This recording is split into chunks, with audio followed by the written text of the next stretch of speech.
ফিলিস্তিনের স্বাধীনতাকামী সংগঠন হামাসের বিরুদ্ধে তীব্র লড়াই শেষ হলেও গাজায় যুদ্ধ বন্ধ হবে না বলে হুঁশিয়ারি দিয়েছেন ইসরায়েলের প্রধানমন্ত্রী বেনিয়ামিন নেতানিয়াহু।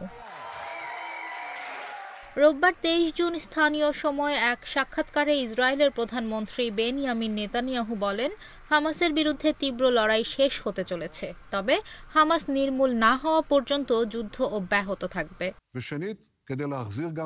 সাক্ষাৎকারে তিনি ইঙ্গিত দেন, গাজায় এখনও আটক সব বন্দীকে মুক্তির ব্যবস্থা করা না হলেও কয়েকজনকে ছেড়ে দেওয়ার বিনিময়ে তিনি আংশিক চুক্তি করতে প্রস্তুত। তবে তিনি জোর দিয়ে বলেন, গাজায় ইসরায়েলের যুদ্ধ শেষ হবে এমন কোনো শর্তমূলক চুক্তি তিনি মানবেন না।